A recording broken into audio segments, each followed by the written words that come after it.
In moments of quiet solitude, existential questions often surface. Studies show that 60% of adults experience existential doubt at least once in their lifetime. This scene captures that universal moment when the weight of life's purpose becomes palpable. The rain-streaked window symbolizes blurred clarity, while the half-empty coffee cup reflects our incomplete understanding.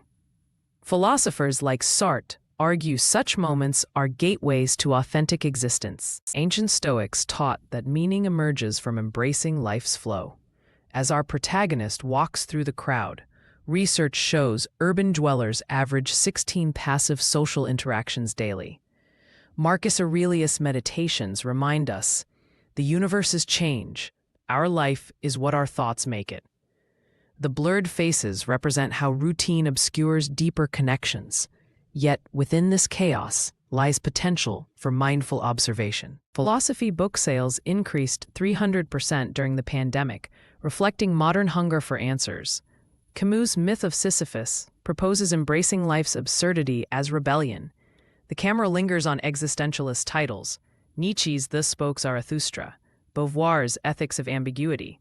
Neuroscience confirms that physical books activate deeper cognitive processing than digital texts, making this tactile exploration particularly significant. Existentialist therapy techniques emphasize creating personal meaning.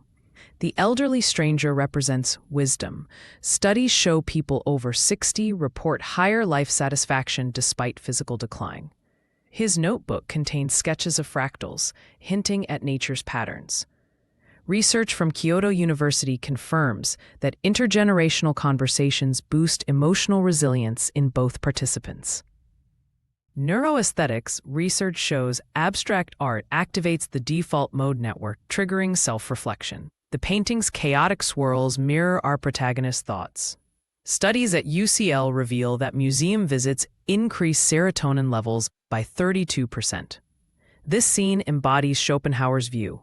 Art is the contemplation of the world independent of reason. The vibrant colors contrast earlier muted tones, signaling emotional shift. Harvard research confirms journaling reduces anxiety by 28%. The scattered mementos, concert tickets, dried flowers, represent behavioral activation therapy techniques.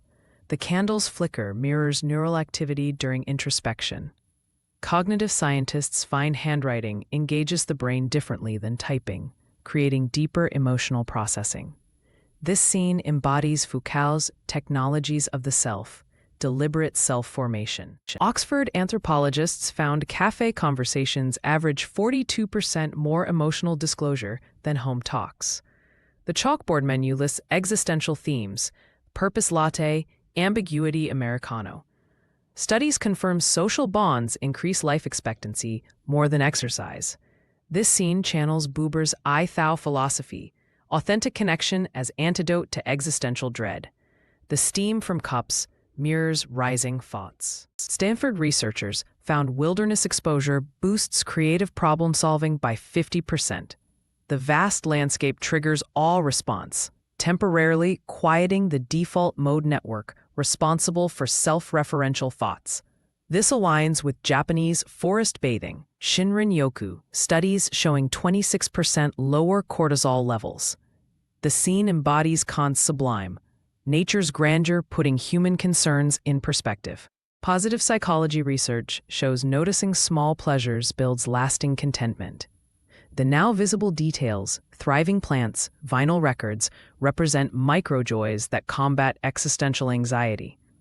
MIT studies prove familiar environments appear different after transformative experiences due to neuroplasticity. The warm light symbolizes Heidegger's being at home concept, finding comfort within uncertainty. UCLA research confirms that embracing uncertainty increases emotional resilience. The bookmarked pages highlight Camus' conclusion, the struggle itself is enough.